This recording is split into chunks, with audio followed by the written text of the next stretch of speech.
Allô?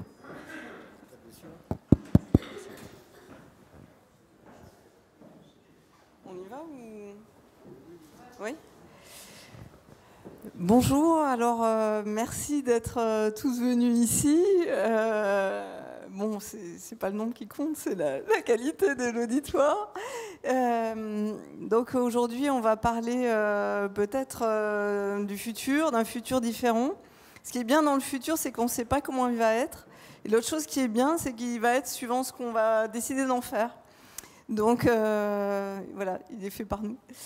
Alors le futur, il dépend de ce qui s'est passé avant. Ce qui s'est passé avant, c'est que pendant 2 siècles, on a utilisé et dépensé les ressources de la planète. On a eu un génie industriel qui a transformé toutes les ressources fossiles et minières en une merveilleuse civilisation très confortable.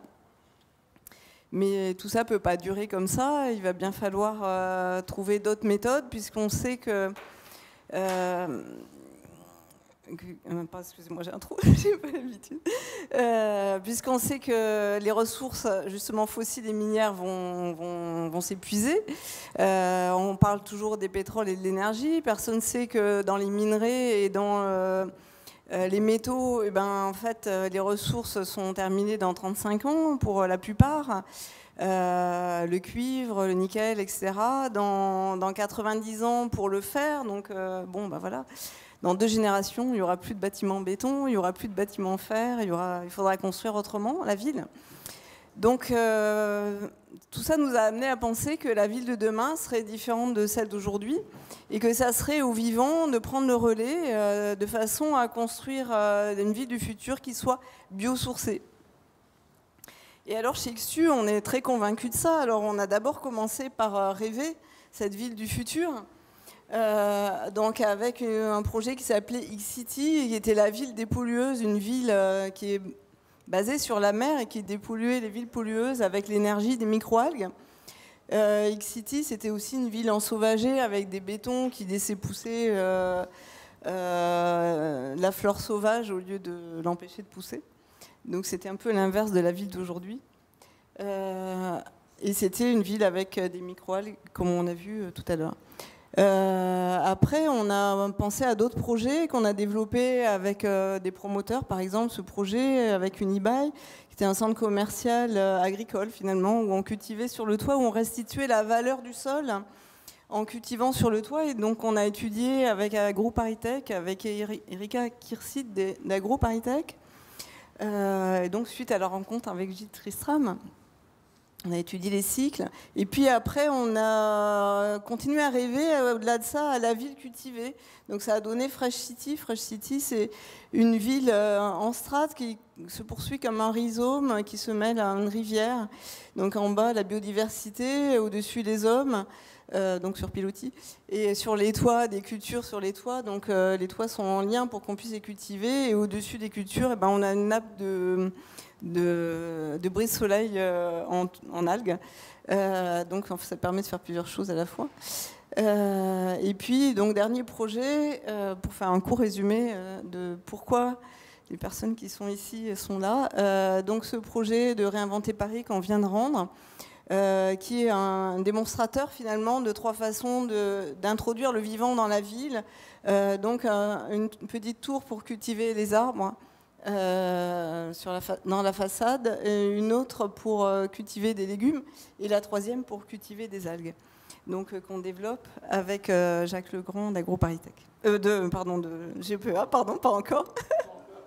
Excusez-moi. Voilà, donc tout ça pour vous expliquer pourquoi finalement chez XTU, à la suite de ces projets et en lien avec ces projets, en fait, on a fait des rencontres. On est allé chercher les chercheurs dans les laboratoires. On les a découverts, on les a rencontrés dans les colloques sur les microalgues. Et ça a été aussi des coups de cœur, ces rencontres, parce que ça s'est fait par des liens particuliers en un instant parfois avec certains. Et du coup, ça nous paraissait important pour la conférence inaugurale de leur donner la parole. de façon à ce qu'il nous raconte qu'est-ce qui se passe aujourd'hui dans le passage d'un monde dominé par la chimie des pétroles, vers un monde qui serait plus ouvert aux vivants. Et c'est pour ça qu'on a invité donc Gilles Tristram, directeur de la grande école AgroParisTech, qui a une vision très panoramique de cette relation entre la ville, l'agriculture, la production agricole pour l'alimentation et aussi pour les besoins de la ville, la question de l'alimentation aussi et de l'évolution de l'alimentation.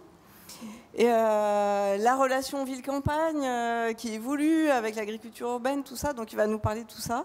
Et donc Jacques Legrand, qu'on a invité aussi, qui est notre partenaire depuis plusieurs années, avec qui on développe les façades avec les microalgues. Donc Jacques Legrand, qui est le directeur du laboratoire GEPEA, donc laboratoire de génie des procédés du CNRS, donc qui se trouve à Saint-Nazaire. Donc grand laboratoire de 200 personnes où on apprend à cultiver des microalgues de toutes sortes de façons.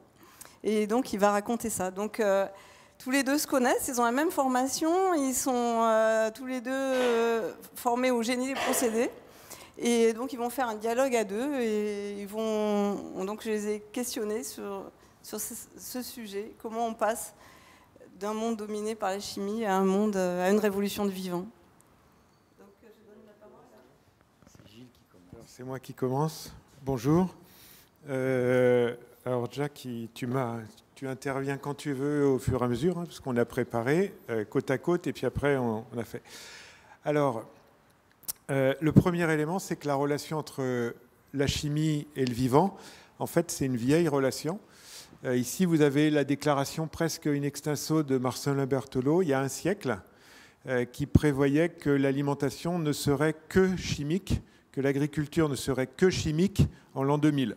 Alors après, en mettant ça en première diapo, tout ce qu'on va dire dans la suite, quelqu'un pourra peut-être dire que ce n'est pas exactement ça qui s'est passé, mais on assume et on prend les risques. Il y a quelques exemples quand même où des industriels voulaient faire du beefsteak à partir du pétrole. Oui. On va faire l'inverse, mais bon. Oui, mais ça, enfin bon, on verra, on n'ira pas sur tous les sujets, mais voilà. Donc c'est intéressant d'avoir en tête que il y a un siècle, cette question, elle se posait déjà. L'un des éléments majeurs qui a changé, c'est qu'on ne se posait pas la question de ce qu'on appelle la durabilité, le développement durable, l'impact environnemental. Ce n'était pas du tout dans les interrogations. Cette diapo, elle vous montre, alors on va partir de la plante entière, on va jusqu'à la molécule, et puis en haut, c'est plutôt la complexité. Elle montre en vert la surface productive française, agricole, et en rouge, la valeur économique associée. Et donc c'est pour dire tout de suite que la production agricole, quand on regarde la France, elle est extrêmement diversifiée. Elle ne fait pas que les aliments, puisque vous avez les aliments qui sont ici. C'est une surface importante, c'est la plus grande en surface. Mais la somme de toutes les autres surfaces constitue également une très grande production qui est extrêmement diversifiée dans ses usages, puisqu'on fait autant simplement de l'amendement pour les productions agricoles, on nourrit les animaux, mais on fait des biocombustibles, on fait des matériaux pour les bâtiments, on fait de la plasturgie, jusqu'à des molécules qu'on va extraire des plantes pour faire des produits pharmaceutiques, cosmétiques et autres. Vous voyez tout de suite avec la petite barre rouge que si on a envie de gagner de l'argent, il vaut mieux aller se promener tout à fait en haut à droite, parce que la rentabilité est bien meilleure que de faire des aliments.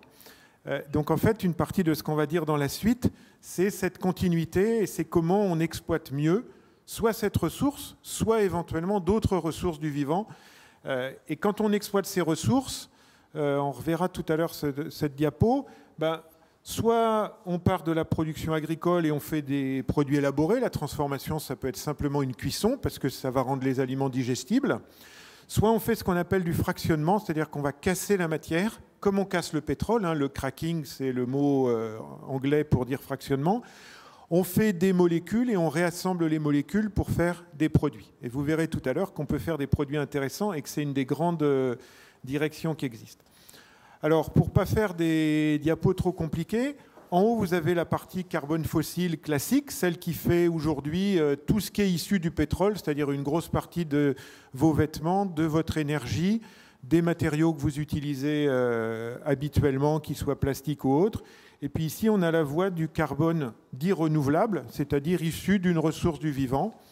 Ce carbone renouvelable étant les systèmes agricoles, forestiers ou algaux, et on va voir tout à l'heure les algues, mais c'est aussi les déchets, et c'est la réutilisation des déchets, et par analogie avec la raffinerie classique de pétrole, on va parler de bioraffinerie, c'est-à-dire qu'on va utiliser ces molécules, on va les transformer, parfois avec des micro-organismes, des levures ou des champignons, dans ce qu'on appelle les biotechnologies blanches, pour la partie industrielle, les biotechnologies vertes. Alors une remarque tout de suite, dans les biotechnologies dites vertes, il y a les organismes génétiquement modifiés, les plantes génétiquement modifiées, qui sont adaptées par la génétique à des conditions qui peuvent être des conditions extrêmement variées. Un point tout à fait important, alors les déchets sont là, ce que j'ai mis ici, c'est l'économie circulaire, c'est-à-dire tous les coproduits, et ça c'est un élément important d'aujourd'hui, on peut les remettre dans la chaîne, les retransformer. Donc derrière, dans le cas des aliments, dans les mots-clés importants d'aujourd'hui, il y a le gaspillage, il y a le recyclage, il y a la valorisation d'une plante entière, dont si on prend un épi de blé, on valorise de point de vue alimentaire la fraction du blé, mais le son, la tige, etc. peuvent être transformés et peuvent être valorisés. Le challenge qui est derrière, c'est la compétition entre tous les usages. Donc cet ensemble-là, avec les différentes biotechnologies et tout ce qui s'étudie, se développe, c'est l'eau, c'est les équilibres écologiques, c'est les usages du sol, parce que si j'utilise les ressources pour faire des produits compétitifs d'une voie carbone fossile, je ne fabrique pas des aliments. Un élément à avoir en tête dans toute cette concurrence, c'est que si vous prenez tout ce qui est marqué ici, sauf le transport, il y a des calculs qui disent qu'on est autonome avec la ressource agricole, c'est-à-dire l'alimentation, plus tout ce qui est habillement, tout ce qui est hygiène corporelle, les produits, les shampoings, etc., tout ce qui est l'habitat hors transport, on sait faire, on a la matière pour faire sans utiliser le carbone fossile. Si on ajoute le transport, on ne l'a pas. Voilà, donc il faut avoir en tête qu'on pourrait se substituer hors transport du carbone fossile par la ressource agricole d'aujourd'hui, indépendamment de voies autres qu'on verra tout à l'heure, qui sont les insectes, les algues, etc. Bon, alors je vais sauter celle-là. L'énergie, c'est un élément clé dans tout ça, et l'eau. Donc vous avez ici les pourcentages de ce qui correspond à l'énergie, notamment quand vous allez consommer des aliments, qui est notre fonction principale. C'est à peu près la moitié de l'énergie que nous utilisons tous les jours. Elle consiste à transformer et utiliser les aliments. J'ai remis quelques chiffres ici, d'abord pour dire qu'avec cette courbe, on voit bien que les aliments et l'énergie, c'est deux courbes complètement reliées. Et donc, c'est aussi un enjeu important parce que dès que l'énergie va baisser et dès que la voie pétrole va baisser, ce qui est le cas en ce moment, ça change le prix des aliments et ça change tout un tas de choses qu'on peut dire ensuite sur des alternatives importantes. Je voulais juste insister sur deux chiffres. Chaque fois que vous ingérez une calorie, selon que c'est des végétaux ou des animaux, le rapport de ce qui a été consommé est soit de 7 en valeur moyenne pour les végétaux, soit de 14 pour les animaux. Et chaque fois que vous ingérez une calorie, vous utilisez, pour une calorie animale, on a utilisé 10 litres d'eau, et pour une calorie végétale, on a utilisé 1 litre d'eau. Donc il faut avoir en tête ces notions de durabilité, elles sont très liées aux questions d'énergie et aux questions d'eau. L'autre élément de contexte, et on va faire un lien avec l'introduction qu'Anouk a fait, c'est que les populations évoluent vers les villes. Donc vous avez ici un certain nombre de chiffres, je ne vais pas les commenter. L'agglomération parisienne, je crois que je l'ai mis sur une diapo un peu plus loin, l'Île-de-France a 51 de sa surface en production agricole. Il faut 6000 tonnes pour nourrir en une journée l'Île-de-France. Et l'autonomie de l'Île-de-France, c'est 5 jours. C'est-à-dire que si on coupait toutes les communications, tout ce qui arrive en Île-de-France, on ne tient que 5 jours pour nourrir la population d'Île-de-France. Donc il y a une vraie question importante. Le vivant, c'est se nourrir et c'est faire tout ce qui est associé. Donc c'est un élément important à voir. Donc vous voyez ici la croissance dans les villes, de plus en plus de monde dans les villes. Donc cette question de nourrir les villes est une question extrêmement importante. Elle est importante dans un contexte de transition. Donc, je ne prétends pas être exhaustif, mais il y a un certain nombre des transitions qui sont marquées ici. La transition urbaine, j'en ai dit un mot, démographique, parce qu'il y a de plus en plus de monde sur la planète. les manières de se nourrir et la conséquence sur la santé, les comportements alimentaires qui sont des éléments importants. Aujourd'hui, on va faire attention à l'empreinte écologique de ce qu'on mange et ça va avoir des conséquences sur ce qu'on va dire dans la suite. Les transitions des agricultures. Vous connaissez tous l'agriculture biologique, l'agriculture intensive, mais il y a beaucoup d'autres types d'agriculture qui se développent. L'équilibre est probablement dans un peu de tout ça. Les transitions énergétiques et puis le numérique qui devient un élément tout à fait important dans cet ensemble. Alors comment ça se passe et comment on va poser la suite et comment le vivant prend un relais dans toutes ces alternatives? On produit les ressources, on les transforme, on les distribue, on les mange et ça a des effets sur l'homme. Dans le même temps, avec ce que j'ai dit, on produit des ressources et on a des finalités qui sont, on fait des matériaux, on fait de l'énergie, on fait des substituts aux matières plastiques. Et les flèches qui sont ici veulent dire que tous les déchets et les coproduits sont utilisés. Alors, on croit beaucoup, parce qu'il y a beaucoup d'idées sur le gaspillage aujourd'hui, que c'est assez nouveau d'utiliser les coproduits. Quand on fait du sucre de canne, on extrait la plante, on va extraire le sucre de la plante, et il reste la bagasse, on la brûle, et la sucrerie de canne est autonome en énergie, simplement en brûlant la bagasse. Ça existe depuis plus de 100 ans. Et donc, on a déjà un système qui est entièrement autonome sur une ressource agricole pour fabriquer à la fois le sucre et l'énergie. Et il y a plein de systèmes comme ça qui existent, qui sont dans des technologies anciennes ou dans un certain nombre de pays qui, par défaut d'énergie, avaient trouvé ces solutions. Donc, ces allers-retours, ils sont assez communs. En même temps, de toutes ces finalités ou de celles-ci, on peut aussi faire des bioconversions et utiliser ça comme ressource, soit pour alimenter des algues, des insectes, des micro-organismes qui vont eux-mêmes fabriquer des ressources et qui vont maintenant se substituer aux ressources agricoles classiques. Et donc c'est ce qu'on va voir dans la suite sur la manière dont un certain nombre de ces ressources peuvent changer. Alors, qui dit fractionnement, tel que je l'ai dit tout à l'heure, dit recomposer les produits. Si on casse les produits, on extrait des molécules, on extrait des fractions, on extrait des fibres, on va le recomposer. Toute l'industrie laitière et tous les produits que vous consommez, le fromage, le lait, ça fonctionne comme ça. On prend du lait, on va séparer le gras du maigre, on va enlever un certain nombre de molécules et ensuite on va tout recomposer, il n'y a pas de perte. Alors ça, c'est par exemple ce que Hervétis appelle la cuisine note à note, mais qui existe beaucoup, c'est-à-dire que je vais prendre plein de ces molécules et je vais les recomposer. Alors quand on recompose, on peut faire ça. Alors ça, c'est des produits de la gastronomie. La particularité, j'ai mis cette diapo parce qu'il est bleu. Arriver à faire un produit bleu à partir de ressources agricoles classiques sans recomposer, ce n'est pas du tout trivial. Donc ça, c'est quelque chose qui est faisable. C'est plus anecdotique, on est plus dans la gastronomie. Je ne sais plus si c'est Gagnère ou un autre grand restaurateur qui a fait ça, mais on sait faire ça. On sait faire ça aussi. Alors vous pouvez vous dire, ça c'est un produit de gastronomie, puis finalement c'est un œuf, sauf que c'est recomposé, c'est pas un œuf. Et je ne l'ai pas mis pour ça, je l'ai mis parce que une des très grandes activités récentes, on va dire d'innovation dans les produits alimentaires aux États-Unis, elle s'est faite dans la Silicon Valley, elle est financée par les grands qu'on appelle GAFA, c'est-à-dire Google, Apple, Amazon, Facebook.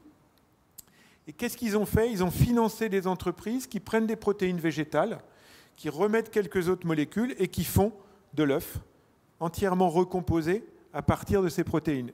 Et ça marche super. Ça a pris plein de positions dans l'industrie alimentaire américaine pour remplacer de l'œuf, entre guillemets, animal. Et on peut le recomposer. Donc, à partir de la chimie, on s'est refabriqué. Je mets plein de guillemets, plein d'italiques et plein de points d'exclamation à ma phrase. On s'est refabriqué du vivant. Et je pense que cette image, elle est là pour illustrer ça et c'est un élément important. La ville, j'ai dit agglomération dans les villes aujourd'hui, donc des vraies questions sur la ville. Vous voyez que sur cette photo, il n'y a pas beaucoup de verre, il n'y a pas beaucoup de ressources agricoles. On en voit un peu, mais on va en voir un peu plus. Alors en fait, de l'agriculture dite urbaine, périurbaine, c'est-à-dire de la production de ressources du vivant qui vont pouvoir être utilisées dans la ville pour des fonctions alimentaires ou autres, on va voir les autres fonctions tout à l'heure, il y en a dans beaucoup de cas. Donc vous avez des exemples de villes. Ça doit être encore, on verra tout à l'heure, les toits d'AgroParisTech avec Nicolas Bell sur le toit, mais il y en a partout. On va voir les chiffres tout à l'heure. Ça, c'est des vues de Londres avec Incredible Edibles, qui est toute une association militante à Londres pour positionner des ressources agricoles dans la ville et faire autre chose. C'est-à-dire c'est aussi du social, c'est aussi de l'accompagnement. Il n'y a pas que la fonction productrice jardin. Je vous ai mis les chiffres des jardins partagés à Paris. 5 en 2003, 124 en 2013. Voilà, vous regardez la trajectoire, c'est considérable. Alors ça, je ne suis pas sûr que c'est Paris, par contre, mais j'ai trouvé que l'image était jolie. Donc j'ai pris celle-là. Mais en tout cas, on voit bien, jardin partagé, c'est aussi une fonction sociale. Il y a tout un tas de choses qui ont été étudiées dans des thèses, et notamment à AgroParisTech, qui reviennent sur ces histoires de jardins ouvriers, de jardins partagés, quelle dynamique, pourquoi ça existait, pourquoi c'est parti, pourquoi ça se remet. Et aujourd'hui, ça se remet dans beaucoup de pays dans le monde, et c'est un élément important. Au travers de quelques autres images, les chiffres qui sont là vous montrent que ce n'est pas anecdotique. Les chiffres des Nations Unies disent 800 millions de travailleurs dans le monde qui sont sur les questions d'agriculture urbaine et périurbaine. Ce qui est considérable, hein, ça fait une population énorme. Et vous avez ici les hectares qui sont cultivés à l'intérieur des villes, qui ne sont pas du tout des hectares anecdotiques. La ville de Paris, par exemple, Anne Hidalgo a annoncé tout un projet pour avoir, je ne sais plus si c'est 100 ou 300 hectares cultivés sur les toits de Paris, avec une partie productrice effectivement, et pouvant générer une activité commerciale. Sachant qu'il y a d'autres activités que les activités commerciales. Donc, de manière probablement un peu caricaturale, j'ai mis 4 grands axes de services associés à l'agriculture urbaine. C'est-à-dire qu'on ne peut pas réduire une fonction productrice aujourd'hui à uniquement le fait de « je produis une ressource ». J'apporte en plus un certain nombre de fonctions et de services. Donc ces fonctions peuvent être celles du citoyen, c'est simplement le cadre de vie qui est plus agréable, c'est du paysager, ça peut être une question sur l'impact foncier et la bataille, est-ce qu'il vaut mieux un parc, est-ce qu'il vaut mieux un nouvel immeuble, ça peut être quelques services environnementaux, la diapo suivante le dira, c'est le consommateur, alors on entend parler de villes comestibles, de villes productrices, voilà, il y a tout un tas d'éléments, parfois très théoriques, très conceptuels, mais en tout cas c'est l'accès aux produits, c'est de la confiance parce qu'on est dans des circuits ultra courts. Si mon potager il est sur mon toit ou sur mon balcon, comme les images qu'Anouk a montrées, je sais d'où vient le produit et on est bien dans toute cette démarche de circuit court. C'est de la contribution aux produits frais, c'est des produits traçables, on sait d'où ils viennent, ce qui est une grande demande de la consommation aujourd'hui. C'est une question de politique publique. Donc vous avez quelques éléments de l'approvisionnement de la ville, de fonctions environnementales, notamment la question de l'eau et de l'énergie sur laquelle on va revenir. C'est des fonctions pédagogiques. Et puis c'est des fonctions de marché, de système marchand, parce qu'on va créer de l'activité économique. Vous allez regarder ceux qui existent à Montréal ou à New York et vous avez des entreprises privées qui ont des centaines d'hectares de production sous serre, sur les toits et qui ont une activité de production à finalité économique qui est installée dans la ville et qui bénéficie d'une structure de toit plat qui est très installée. Alors j'ai mis les questions pour la recherche, mais en même temps ce sont des réalités aujourd'hui. La première, c'est l'eau. Si je mets une agriculture sur le toit, il ne faut pas que ça pèse lourd, et l'eau pèse lourd, et il faut que j'utilise le mieux l'eau, il faut que j'utilise l'eau qui vient de la pluie, et donc on est sur toutes les questions de rétention d'eau. Il y a des chiffres que la recherche montre aujourd'hui, 50% de réduction de ruissellement.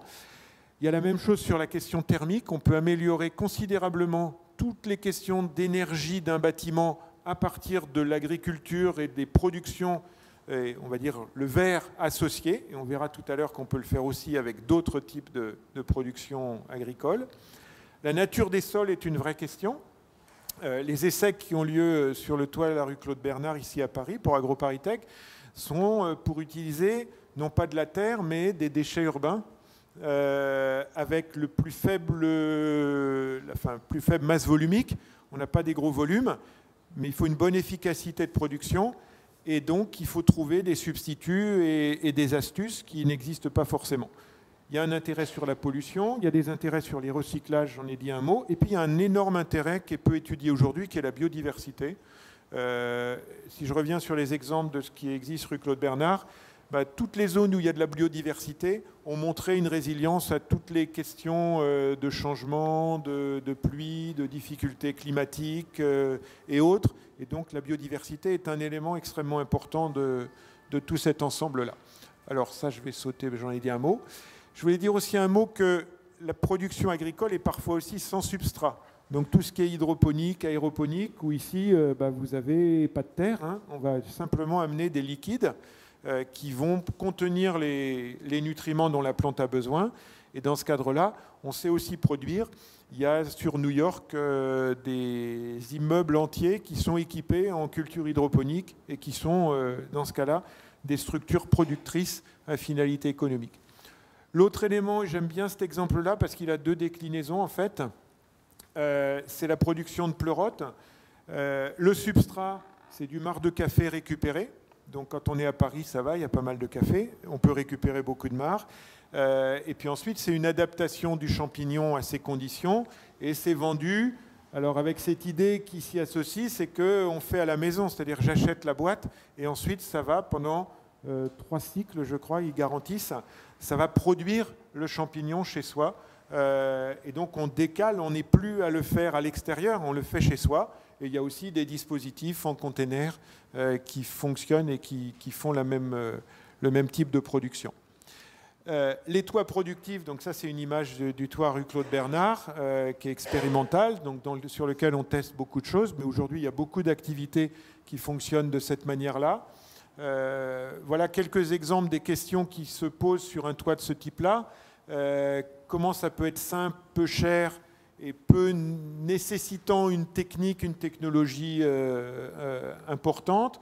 Comment ça participe au métabolisme urbain et à l'évolution de la ville. Comment on peut faire sur des substrats qui sont des déchets de la ville, déchets verts, etc. Comment on doit associer des cultures entre elles. Voilà, c'est toutes ces questions-là qui sont encore ouvertes aujourd'hui. Il y a des choses qui sont acquises et puis il y a encore beaucoup à faire. Et il est illusoire de penser qu'on sait tout.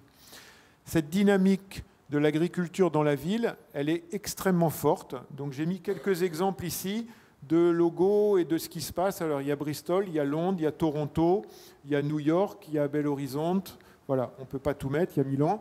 Il y a énormément de villes qui ont une politique aujourd'hui qui est d'introduire de l'agriculture urbaine et d'amener des services au travers de l'agriculture urbaine, principalement pour amener des services dont j'ai parlé et pour amener une production ou un ajout de production agricole dont personne n'envisage qu'on va nourrir la ville avec. Hein. L'autarcie de la ville par sa production urbaine de ressources, ça n'existe pas. Enfin, ça c'est un point de vue personnel, on pourra en débattre, mais je suis sûr que ça n'existe pas. Et puis il y a les algues et d'autres types. À toi. Merci Gilles. Donc, ce que je vais présenter, c'est des végétaux très particuliers qu'on appelle des microalgues ou des cyanobactéries. Ce sont des végétaux parce que, comme les végétaux, ils utilisent la photosynthèse pour être produits. Donc, quand on parle de photosynthèse, on a un milieu totalement minéral qui est constitué de gaz carbonique. Alors, donc on revient à ces problèmes d'économie circulaire et de recyclage du gaz carbonique. Donc on peut le faire avec des végétaux supérieurs. C'est déjà le cas dans les serres. Hein. Les serres utilisent du gaz carbonique qu'ils injectent pour augmenter la productivité. Donc ce qu'on va faire également avec les algues ou les cyanobactéries. Et puis on a besoin d'autres nutriments tels que les nitrates, les sulfates et puis d'autres macronutriments, exactement comme pour l'agriculture classique pour les végétaux supérieurs. Alors là, ce sont des végétaux dits inférieurs ou des micro-organismes photosynthétiques. Alors ces micro-organismes, en fait, ce sont les premiers habitants sur Terre, hein, puisque ce sont ces micro-organismes qui ont permis de rendre l'atmosphère terrestre, qui était auparavant complètement occupée par le CO2, qui ont permis de le rendre habitable, hein, en produisant de l'oxygène, puisqu'on consomme du CO2 et on produit de l'oxygène. Donc actuellement, à peu près la moitié de la production d'oxygène dans le monde est le phytoplancton, donc les microalgues et les cyanobactéries. L'autre moitié étant la production d'oxygène par les forêts et par les cultures terrestres. Alors, on parlait de biodiversité. La biodiversité est extrêmement importante. On ne la connaît même pas exactement. On parle de plusieurs centaines de milliers d'espèces qui sont extrêmement variées, comme vous pouvez voir ici. Il y a toutes les formes, toutes les tailles. Enfin, toutes les tâches, ça va jusqu'à 100, 200 microns. C'est pour ça qu'on appelle ça des microalgues. C'est pareil, on n'a pas de très grosses. Elles peuvent être plus grosses si elles s'associent entre elles, comme ici. Là. Ici, vous avez des systèmes qui sont reliés entre eux pour des raisons d'existence. C'est-à-dire qu'elles échangent de la matière entre elles. Et notamment, il y a certaines microalgues qui sont capables, ou de cyanobactéries, qui sont capables de fixer l'azote, de fournir des nitrates pour les autres souches. Donc il y a des espèces de symbiose qui existent naturellement et qu'on essaie de reproduire au niveau des laboratoires. Donc très très grande diversité. Il y a des, par exemple, il y a un laboratoire en Bretagne, à Roscoff, de biologie marine, qui a une grosse campagne de détermination de la biodiversité. Il y a un bateau, une expédition qui s'appelle Tara et qui est chargée de récolter dans le monde entier le phytoplancton et de l'analyser, de le caractériser, faire de la phylogénie, etc. Donc il y a un gros travail qui est fait et c'est de nos jours.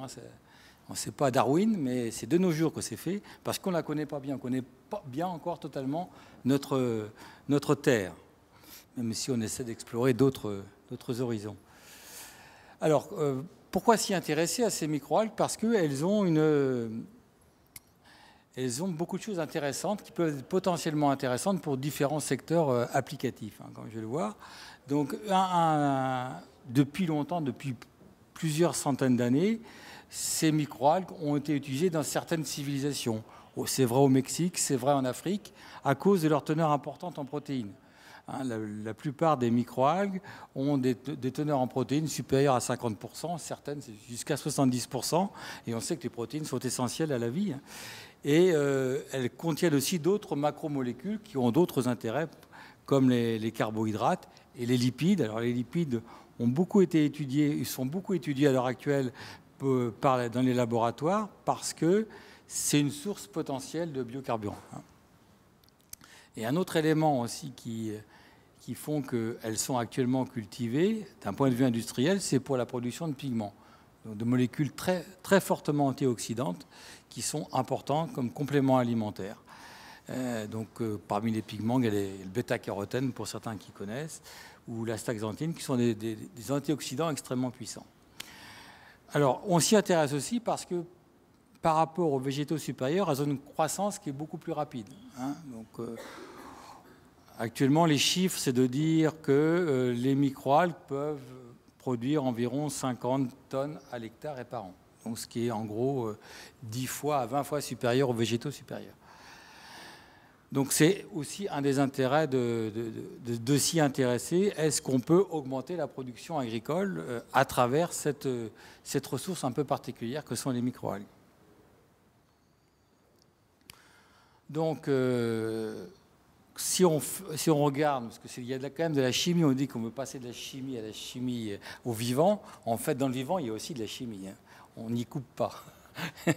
On n'y coupe pas, puisqu'on a des molécules chimiques, comme le CO2, qui est une molécule chimique, qu'on essaie de transformer en molécules plus complexes, qui donnent lieu à des protéines, à des polysaccharides ou à des lipides plus ou moins compliqués. Et donc, pour ça, la source principale, c'est le dioxyde de carbone, le gaz carbonique. Il faut en gros 1 kg de CO2 pour produire 0,6 kg de biomasse. Il n'y a pas tellement de différence d'une souche à une autre. Et pour faire cette transformation, il faut de l'énergie. Parce que le CO2 est une molécule très très stable. C'est comme l'eau, c'est une molécule extrêmement stable. Et pour faire cette transformation, il faut de l'énergie. Alors, comme dans l'agriculture, l'énergie, elle vient du soleil. Donc, il faut domestiquer l'énergie solaire pour faire cette production de biomasse. Donc, je ne vais pas rentrer dans la cellule elle-même. Il y a différents organites à l'intérieur qui permettent de faire cette transformation. C'est ce qu'on appelle le cycle de Calvin, qui est un cycle qui fonctionne très très bien et qui permet de produire cette biomasse.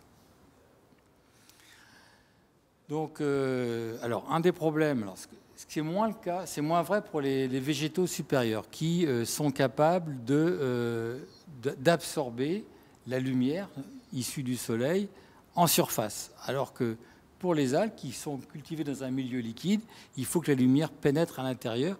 Donc il y a des phénomènes assez particuliers par rapport aux végétaux supérieurs qu'on doit maîtriser. Alors si on envoie trop de lumière, c'est pas bon, hein, c'est ce qu'il y a sur la droite de la courbe, c'est ce qu'on appelle de la photoinhibition.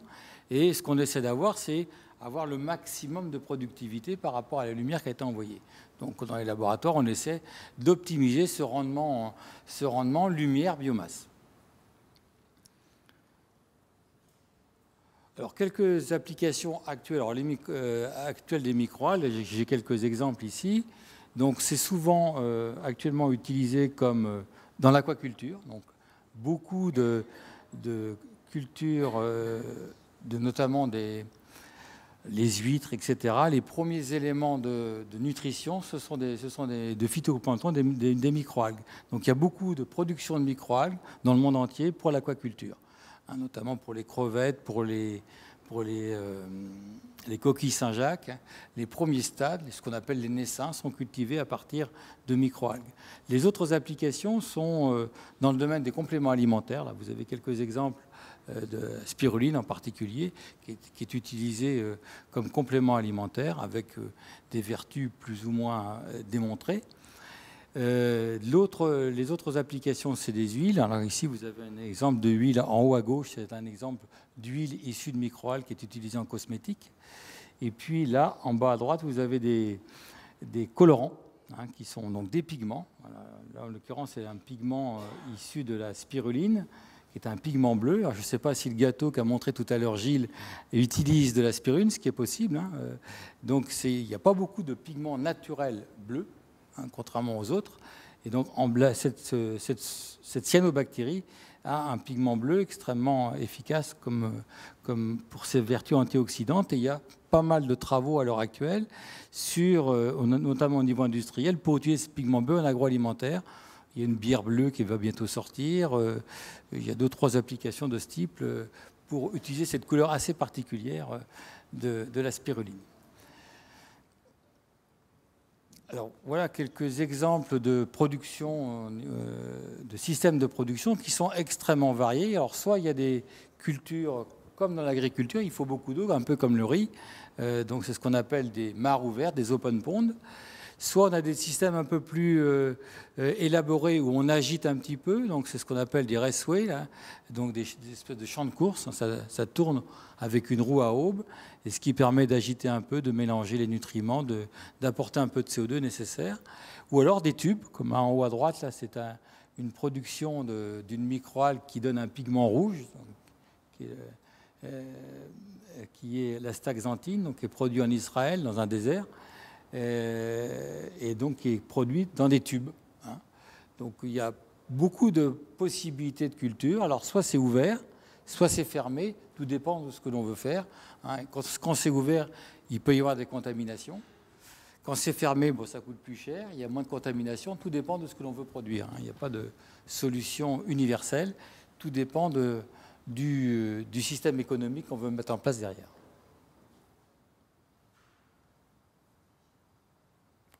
Alors, pour terminer ma présentation, je vais vous parler du projet qu'a évoqué tout à l'heure Anouk, qui est donc la possibilité de mettre ces systèmes de culture sur des façades de bâtiments. Donc, on revient à l'agriculture urbaine ou la biotech urbaine, puisqu'on est intermédiaire entre les deux. Donc, l'objectif du projet Symbio 2, qui est en cours, on a eu grâce à un financement du ministère. On remercie M. Alain Griot qui a beaucoup participé à la définition du projet et à la recherche de partenaires. Donc l'objectif ici, c'est d'avoir une espèce de symbiose entre le bâtiment qui produit de la chaleur, qui en consomme aussi, et qui peut produire des éléments qui peuvent être utilisés pour la culture des algues, notamment du CO2, des effluents liquides qui contiennent des nutriments qui peuvent être utilisés par les algues, comme par exemple les nitrates, les phosphates, etc. Donc, comment développer une symbiose entre le bâtiment et puis la culture des algues. Alors, pour la culture des algues, c'est important, notamment dans nos régions où, généralement, on ne cultive pas l'hiver parce qu'il fait trop froid. Le bâtiment peut apporter l'hiver cette chaleur nécessaire à la culture des algues, donc ça, c'est intéressant pour les algues. Donc ça sera plutôt une symbiose thermique. Dans beaucoup de bâtiments maintenant, on met une double façade, une double façade pour gérer la thermique, indépendamment de la culture des algues, pour gérer la thermique, parce que l'été, on a trop de chaleur, il faut apporter de la climatisation, ça coûte cher, donc on met des doubles façades qui permettent de gérer cette thermique. Donc l'idée avec Anouk, là, c'est de transformer cette biofaçade en la rendant utile avec la production d'algues. Donc symbiose thermique et à terme symbiose de matière, c'est-à-dire qu'on va pouvoir échanger des éléments type CO2 ou autres nutriments issus des effluents liquides produits par le bâtiment. Donc c'est ça le projet. Alors pour commencer le projet, on a construit quelque chose qui simule ce que peut être un bâtiment, donc ce qu'on appelle la Symbiobox.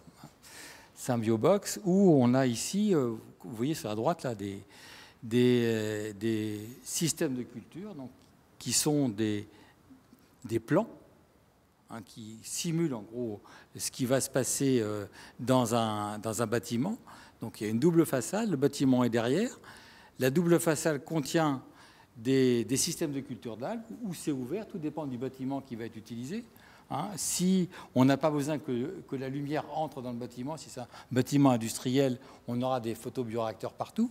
Alors les systèmes de culture, on appelle ça des photobioréacteurs. Sinon, si c'est un bâtiment, eh bien, il faut voir la quantité de systèmes, quelle est la surface couverte par les photobioréacteurs et quelle est la surface restée libre pour faire passer la lumière. Donc ça, c'est des choses qui sont en cours d'étude.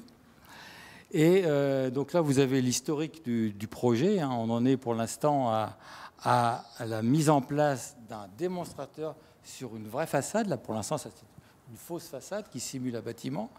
Et actuellement, on installe une façade sur une des tours du centre scientifique et technique du bâtiment à Marne-la-Vallée. Donc pour faire l'étude en conditions quasi réelles, pour voir quels sont les problèmes qui sont à résoudre.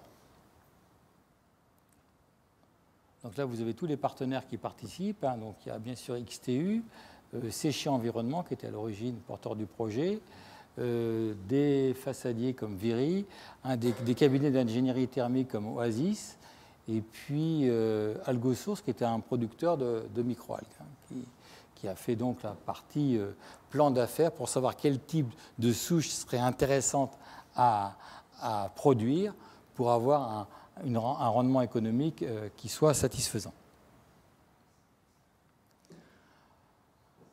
Donc là, j'en ai déjà plus ou moins parlé. Donc cette box là, qui est au milieu, en fait, ce qu'on a essayé de faire dans cette box, c'est d'avoir des éléments unitaires de ce que serait une façade de bâtiment et étudier cet élément unitaire en termes de production de biomasse, en termes d'échange thermique avec le bâtiment, en fonction des conditions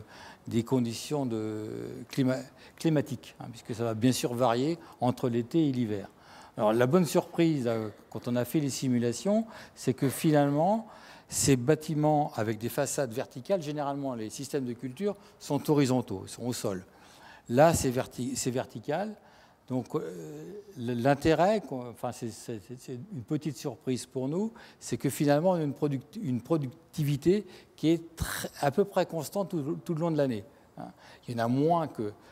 En été, par exemple, la productivité est plus faible que sur un système de culture plan, mais en hiver, c'est plus élevé.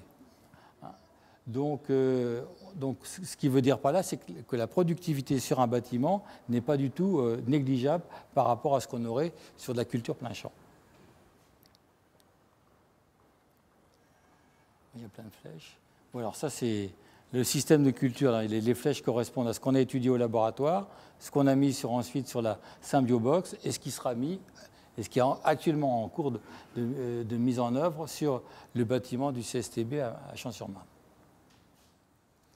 Donc la symbiose, c'est des chiffres qui ont été bien sûr calculés, qui devaient être validés par ce qui sera fait sur le bâtiment. Donc pour la partie bâtiment, on estime que mettre une biofaçade, ça permet de gagner environ 50% en termes de bilan thermique. Et c'est encore plus intéressant pour la culture des algues, puisqu'on peut réduire de d'environ 80% la dépense en énergie grâce à la symbiose avec le bâtiment pour la culture de ces algues. Donc le potentiel est réel. Maintenant, il faut démontrer que sur le terrain, ça soit le cas. Voilà.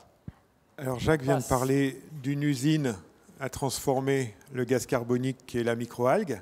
Il y a une autre usine qui a un intérêt tout à fait important, usine naturelle, qui est marquée ici, qui est utilisée pour être consommée directement. C'est le chiffre qui est le plus couramment donné. 2 milliards d'habitants sur les 7 sur Terre consomment régulièrement des insectes. Mais l'insecte est... Alors, vous avez plein de formes d'insectes qui sont là. Il n'y a pas les pires, enfin, vu de la culture française ou de la mienne, à essayer de m'imaginer ce que je vais manger. Mais voilà, il faut avoir en tête que c'est consommé. Pourquoi les insectes, c'est intéressant? On retrouve exactement les mêmes critères que ceux des microalgues. Après, les chiffres vont changer. Le premier, c'est que la quantité de gaz à effet de serre qui est générée par la production d'insectes comparée à la génération par d'autres animaux ou des cultures végétales est bien moindre. Vous avez ici l'exemple entre le ver de farine, porc, poulet et bœuf. Donc, vous pouvez voir qu'il y a une production en équivalence CO2 qui est évidemment bien moindre dans le cas d'un insecte type le ver de farine. L'autre élément, et qu'on retrouve sur les microalgues, c'est l'occupation de l'espace qui est beaucoup plus faible. On a besoin de moins de surface pour faire cette production. Ce qui est le plus marquant quand on compare l'insecte à d'autres animaux, c'est combien de kilos on va pouvoir extraire à partir de 10 kilos de nourriture donnée. Et donc, vous voyez que 10 kilos de nourriture apportée à un bœuf, c'est 1 kilo de viande obtenue. Dans le cas d'un insecte, c'est 9 kilos. Alors, on retrouve la même chose que ce qu'a dit Jack, c'est-à-dire qu'on a un excellent rendement de production. Et je n'ai pas traité la nature de ce que l'on amène à l'insecte, qui peut être une ressource agricole, mais qui peut être aussi, et il y a plein d'études là-dessus, des déchets ou des coproduits.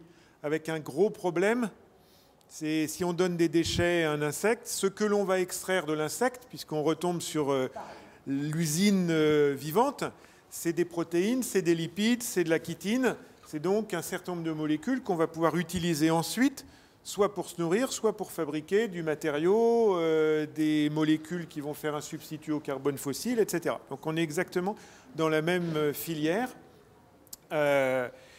Ça fait l'objet de beaucoup d'études, mais c'est une réalité. D'abord, je vous ai dit qu'il y a beaucoup de consommation dans le monde. Vous avez ici une société micronutrice qui est à Toulouse qui crée des produits à base d'insectes. Nous, on a une étude en cours avec Insect qui fait tout un tas d'autres choses pour savoir comment on va extraire les lipides, les protéines à partir de l'insecte, de manière à en faire des molécules qu'on va pouvoir utiliser. Donc c'est toute la notion à la fois de ferme d'insectes et de production. Des fermes d'insectes en ville, il y a un certain nombre de projets. La plupart d'entre eux utilisent des structures de type container et puis font de la production d'insectes. Évidemment, on retombe sur la même question que sur les microalgues. Quels sont les types d'insectes les plus pertinents par rapport à ce que l'on veut faire, aux molécules qu'on veut obtenir et aux conditions dans lesquelles on va les faire fonctionner. On est 24-24 toute l'année, il n'y a pas de question de conditions climatiques pour la production. Voilà, beaucoup d'éléments d'avantage et c'est un vrai intérêt, à la fois pour les questions alimentaires, mais aussi pour des questions qui sont non alimentaires. Jack l'a dit pour les lipides, à partir d'insectes, on peut aussi envisager de faire des biocombustibles, des bioénergies qui vont être utilisées et trouver des solutions comme étant des substituts à une voie obtenue par la voie pétrole ou consommatrice de ressources naturelles, telles que Anouk l'a souligné tout à l'heure au début. C'est vrai pour des matériaux, c'est vrai pour de l'habillement, c'est vrai pour des cosmétiques, c'est vrai pour des produits d'hygiène, donc en fait pour la plupart des produits qui constituent notre vie quotidienne. Voilà, il y a un cas qu'on n'a pas présenté, c'est les micro-organismes, champignons, bactéries, qui sont aussi des organismes qui peuvent produire des molécules ayant un intérêt pour des finalités, qu'elles soient alimentaires ou non alimentaires. Alors conclure, en fait, on s'est dit avec Jacques que la conclusion sera les questions que vous allez poser, si vous en avez. Néanmoins, le vivant est une alternative. Donc ça, je pense que nous, on est convaincus et j'espère que tout le monde est convaincu. C'est une alternative réaliste. Tous les calculs montrent qu'on peut substituer beaucoup de ressources fossiles par des ressources issues du vivant. Donc on a souligné des ressources alternatives au fur et à mesure de l'exposé. Ce qui est important, c'est qu'on ne peut pas raisonner ces ressources indépendamment des services rendus par leur production. Donc dans le cas de production d'algues dans une façade, on va avoir des services qui sont rendus, qui ont été illustrés, thermiques et autres. Dans le cas de l'agriculture urbaine ou de la combinaison d'agriculture et d'un bâtiment, on va avoir des services sur l'eau, sur l'énergie, sur des conditions de régulation. Dans le cas d'insectes, on va avoir d'autres types de services. Donc c'est important de raisonner l'ensemble et ce n'est pas une solution qui est indépendante de la manière dont on vit avec cet ensemble, ce qui est une des définitions du vivant. Il y a des conditions extrêmement variées dont la ville est un cœur et surtout, alors tous les deux on est génie des procédés, donc on s'intéresse quand même aux procédés, il n'y a pas de sens à tout ça sans la capacité à transformer. C'est-à-dire que la question, ce n'est pas uniquement je produis une ressource, c'est qu'est-ce que je fais de la ressource que je produis. Comment je la transforme, comment j'en fais une valeur, et comment on rentre dans quelque chose qui a été illustré, qu'on a peu commenté, qui est, tout ça c'est un cycle. C'est-à-dire on fait une production, on va l'utiliser, ce qui est utilisé de cette production et ce qui en sont des composés, déchets coproduits, revient dans le cycle, et on boucle tout ça et on est dans un système vertueux. Le vrai challenge, c'est ce système vertueux. C'est pas possible ce que je vais dire, hein, qui serait 100% de recyclage, 100% de production. Voilà, le cycle sans fin, il n'existe pas. Il y a un moment où on consomme quelque chose. Les microalgues consomment du gaz carbonique, tant mieux parce qu'on en produit beaucoup. D'autres types d'organismes consomment autre chose, mais c'est bien ce cycle-là dans une idée de production bouclée. Je voulais juste finir. J'ai pris ici un document qui est l'Association des régions de France pour dire les systèmes alimentaires territorialisés, il y a une gouvernance. Donc l'autre élément, c'est que tout ça, ça se pilote, ça se gouverne, ça se raisonne. Voilà, c'est pas parce qu'on a les idées au niveau de la recherche que on sait le faire fonctionner. Et je crois qu'il y a d'autres soirées sur métabolisme urbain, etc. C'est comment tout ça s'intègre dans ce métabolisme, dans ce qu'est la ville. Et on a un peu évoqué les questions sociales, mais elles sont évidemment au cœur de ça. Je ne suis pas sûr que tout le monde a envie d'avoir une culture d'insectes à côté de son appartement, une culture d'algues peut-être. Voilà, merci.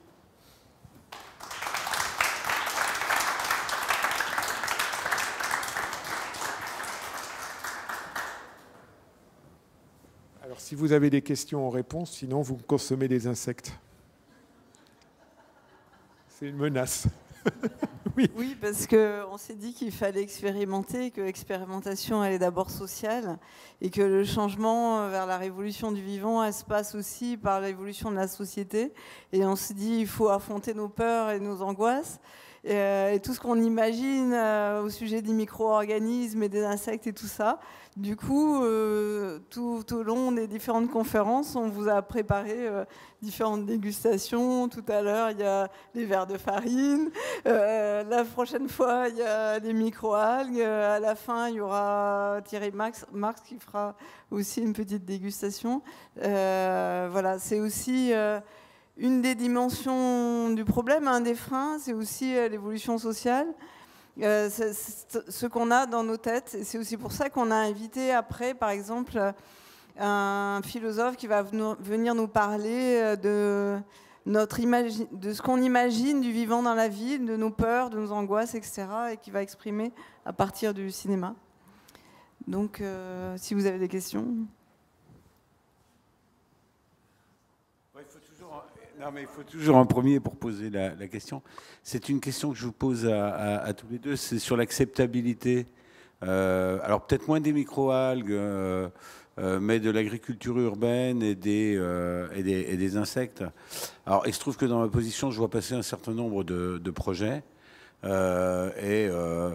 Aujourd'hui, si on prend par exemple le modèle AeroFarms, que tu connais bien, on voit bien que les projets qu'on a sont des projets de forte concentration, que ce soit dans des containers ou dans ce qui peut poser des problèmes d'acceptabilité. Je pense sur les insectes, on a à peu près on a cette question d'acceptabilité parce qu'on accepte 3 insectes au mètre carré. Quand on va en avoir 3 millions au mètre carré, on risque de se poser la question s'ils s'échappent, qu'est-ce qu'ils font? Donc ça, c'est le premier point. Le deuxième point, c'est pas une question, c'est une réflexion. En fin de compte, on voit bien que dès qu'on va sur les insectes ou dès qu'on va sur les microalgues, on améliore la plasticité de l'utilisation qu'on peut faire. C'est-à-dire sur ta première diapo, on allait de l'alimentation jusqu'aux molécules complexes. Et en fin de compte, avec les microalgues, c'est beaucoup plus simple qu'avec les végétaux supérieurs. Et donc c'est ce qui, quelque part, je vais peut-être employer un mot ce qui, quelque part, peut améliorer le modèle économique. Parce qu'on a vu, il y a quelques années, tout le monde sur les microalgues se précipitait sur les biocarburants. Aujourd'hui, avec le pétrole à moins de $30 le baril, ça a moins de sens. Mais heureusement, on peut faire toute la chaîne intermédiaire jusqu'au biocarburant. Et donc ça me paraît quelque chose d'intéressant. Je réponds sur l'acceptabilité. C'est vrai que j'ai dit 2-3 fois qu'il y avait une question sociale qui était associée. Donc dans le social, il y a l'acceptabilité. Les chiffres que j'ai donnés sur le cas Paris, jardin partagé, cette dynamique, je pense que ça règle et ça répond tout de suite à la question de l'acceptabilité de l'agriculture urbaine. Il y a une dynamique en cours. Il y a un nombre incalculable de villes qui essayent d'avoir une politique, pas uniquement pour dire je produis, mais pour simplement verdir, accompagner. Et puis il y a une demande derrière. Et il y a du marketing, et il y a tout un tas de choses. Voilà, un grand restaurant qui va produire quelques herbes aromatiques sur son toit, il va l'expliquer sur sa carte. Et c'est aussi un élément d'acceptabilité et de plaisir de celui qui va payer l'addition à la fin. Donc tout ça, sur la question purement agriculture, je pense que c'est réglé, c'est plutôt une dynamique en cours qui est positive.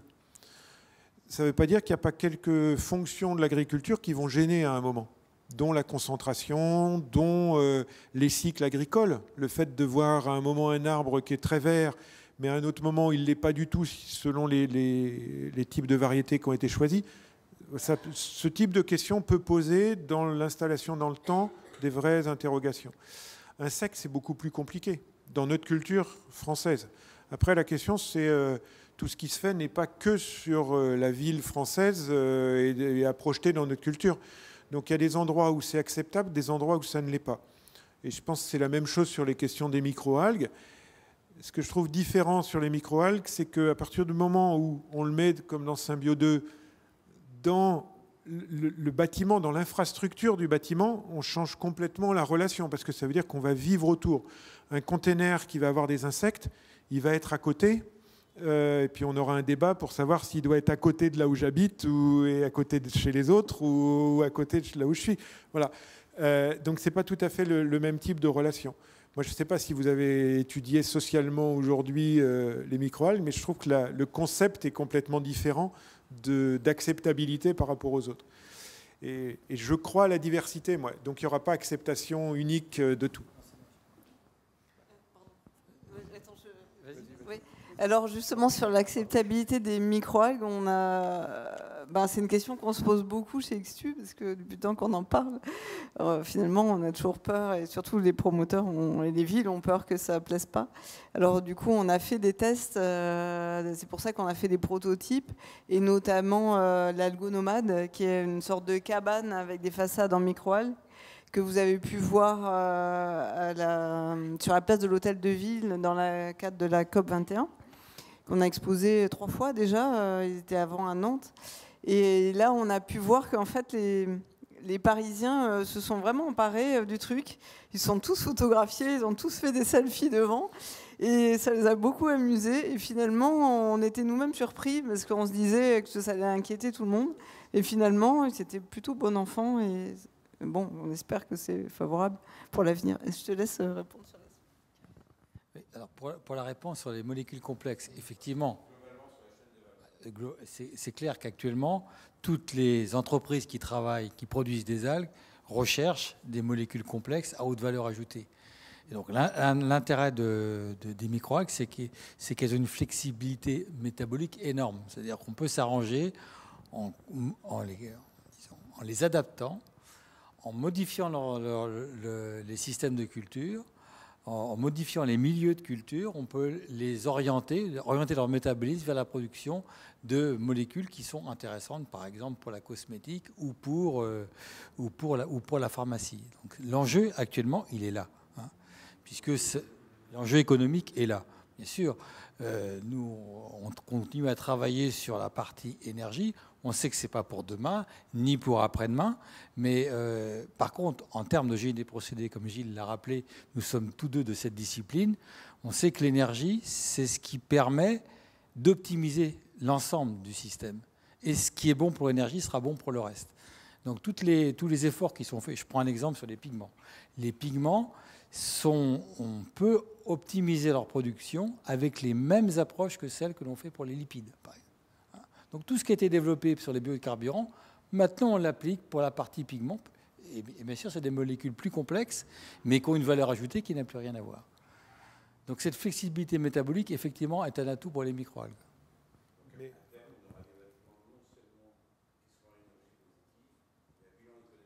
Voilà, c'est ça. Alors, en fait, c'est l'objectif de Symbio 2. Hein.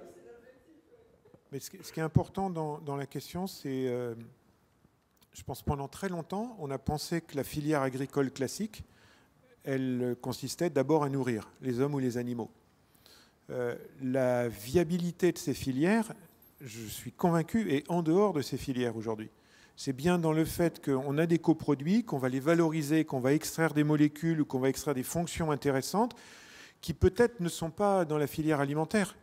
Et donc cette vision-là, qu'on fait une valorisation globale d'une ressource et que cette globalité, elle va sur toutes les fonctions de la vie humaine, hein, ce que j'ai dit dans l'habillement, dans les cosmétiques, dans l'hygiène, dans les aliments, dans les matériaux, et que c'est là qu'on va trouver la valorisation complète et que ça se raisonne comme ça.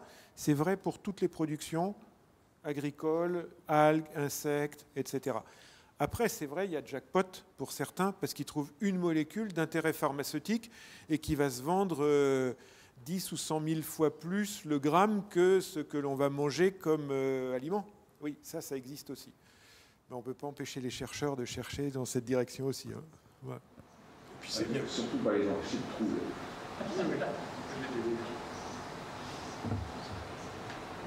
S'il n'y a pas d'autres questions, sur les insectes, aujourd'hui, je connais un peu plus d'insectes, on s'arrête à la nutrition animale. Oui, en France. En France, on s'arrête à la nutrition animale. Alors, on n'a pas dit quelque chose, c'est qu'il y a une réglementation en France. Enfin, il y a trop de réglementations en France, mais en tout cas, il y en a une, c'est sûr. C'est qu'on ne peut pas donner n'importe quoi à manger sans avoir démontré qu'il y a une dimension inoffensive pour l'ingestion par l'homme. Voilà. Donc dans le cas des insectes, il y a encore des démonstrations à faire. Ça n'empêche qu'il y a de la recherche et ça n'empêche que la situation française ou européenne est différente de la situation en Afrique, en Inde, en Asie, au Vietnam, en Amérique du Sud, où il y a déjà des cultures de cette consommation par l'homme qui existent. Voilà. Donc il faut se projeter sur une trajectoire qui est qu'entre aujourd'hui et demain, les réglementations vont bouger. Sur le cas des insectes, je suis assez confiant qu'il y aura des autorisations, y compris en France, pour utiliser des extraits obtenus à partir de filières insectes. Mais il y a aussi plein de protections à prendre, parce qu'on ne sait pas tout, et on ne sait pas la totalité du cycle et des métabolismes et de ce que ça implique. Bonjour, moi j'avais une question sur les photos de bioréacteurs. Donc, vous avez parlé qu'il existe un échange thermique entre les deux, avec le bénéfice pour chacune des parties, bâtiment et microalgues. Est-ce qu'il y a d'autres types d'échanges qui sont utilisés, comme je ne sais pas, l'utilisation du CO2 de l'herbicide du bâtiment pour alimenter les microalgues ou ce genre de choses? Sur le programme Symbio 2, on s'est arrêté à la symbiose thermique. Par contre, par ailleurs, on fait des travaux sur l'utilisation du CO2 de chaudière, par exemple. On a fait des études pour un industriel, et ça fonctionne très bien. Donc on sait que c'est une symbiose supplémentaire, qui est même peut-être plus facile à mettre en œuvre que la symbiose thermique. Hein, parce que la démonstration, c'est quand même pour démontrer aux investisseurs que c'est pas idiot de mettre une biofaçade avec des photobioréacteurs. Et donc la thermique était relativement important comme point d'entrée. Mais CO2, facile. un peu plus compliqué, mais qui est à l'étude, c'est utiliser les effluents, notamment les eaux grises des bâtiments, qui contiennent des nutriments qui peuvent être utilisés par les algues. Après, il y a des problèmes d'acceptabilité. Effectivement, on produit des microalgues avec des eaux grises des bâtiments. Est-ce qu'on peut les donner à manger aux humains? Je ne sais pas. La législation n'est pas très claire là-dessus. Mais autre symbiose, donc symbiose matière, oui, c'est clair qu'à terme, c'est comme ça que ça se passera. Thermique et matière. Notamment par rapport aux chaudières, ce qui est assez facile à faire. Et par exemple, l'utilisation de la production de microalgues pour alimenter le chauffage du bâtiment. Bon, c'est-à-dire l'application énergétique de la production des microalgues. Bon, l'application énergétique, c'est la moins intéressante. On est d'accord? C'est ce qui coûte le moins cher, l'énergie. Donc, effectivement, si on fait une récupération, par exemple, supposons que pour améliorer le bilan économique, on fasse une production de pigments. C'est ce qu'on a prévu dans Symbio 2 d'ailleurs.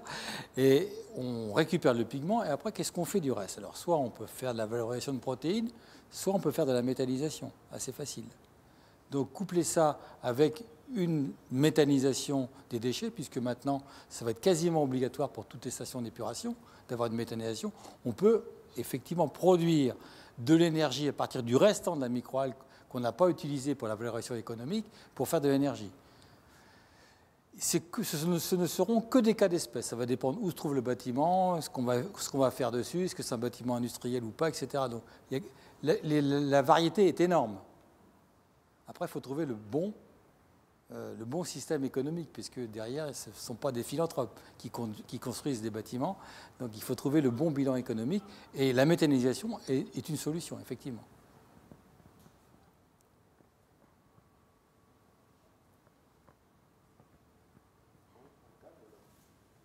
On va manger les insectes, là. Ah, allez. Ben, merci pour vous. Merci pour tous.